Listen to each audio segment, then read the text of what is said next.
Tout de suite, la revue de presse internationale d'Hélène Fradre. Bonjour Hélène.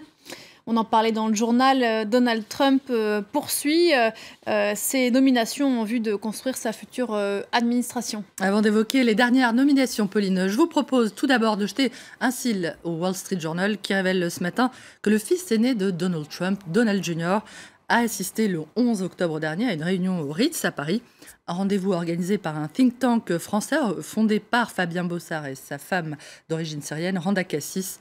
D'après le quotidien, ce couple travaille étroitement avec la Russie pour tenter de mettre fin au conflit en Syrie et aurait organisé cette réunion à laquelle auraient assisté une trentaine de personnes dans le but de favoriser une transition politique en Syrie avec la coopération du président Assad.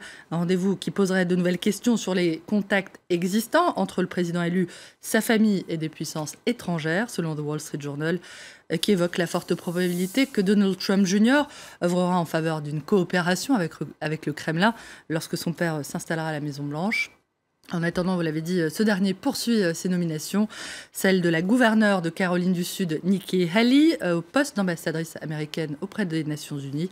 Cette étoile montante du parti républicain, âgée de 44 ans seulement, est originaire du Pendjab, en Inde, et elle est également présentée par Politico comme une actrice majeure d'une possible remise à plat d'un nouveau reset des relations des États-Unis avec la Russie. Et puis à l'éducation, autre femme, Donald Trump a nommé Betsy DeVos. C'est une richissime philanthrope partisane de ce qu'on appelle l'école libre. Pour plus de détails sur la future ministre de l'Éducation, consultez Heavy, qui raconte que la famille de Betsy DeVos possède plus de 5 milliards de dollars et qu'elle est une très généreuse donatrice du Parti républicain, que son frère n'est autre que le fondateur de Blackwater, l'énorme entreprise de mercenaires qui a défrayé la chronique, on s'en souvient, en Irak, ce qui lui a d'ailleurs valu des poursuites aux États-Unis et une commission d'enquête du Congrès, et que Betsy DeVos est effectivement une militante du droit à choisir entre l'école publique, privée ou l'enseignement à la maison.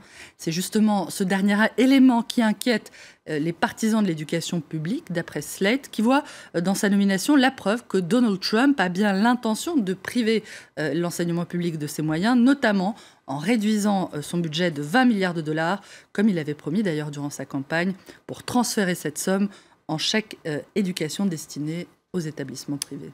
Donald Trump qu'il a remporté sur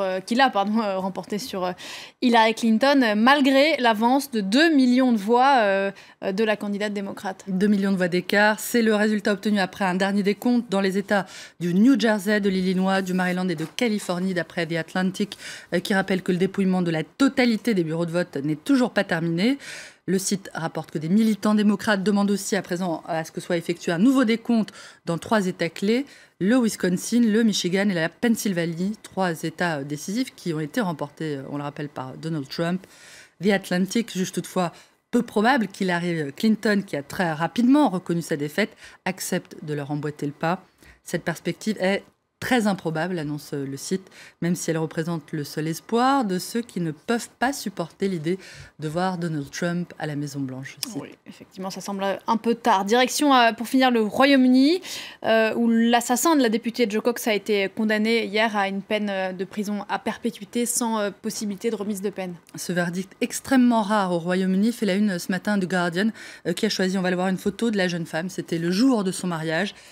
Le terroriste raciste qui a tué Joe Cox dans un acte de lâcheté suprême ne sera jamais libéré, titre le journal, qui rappelle que la députée travailliste avait été tuée de plusieurs balles et coups de couteau par un militant d'extrême droite le 16 juin dernier, soit une semaine avant le référendum sur le Brexit dans le nord de l'Angleterre.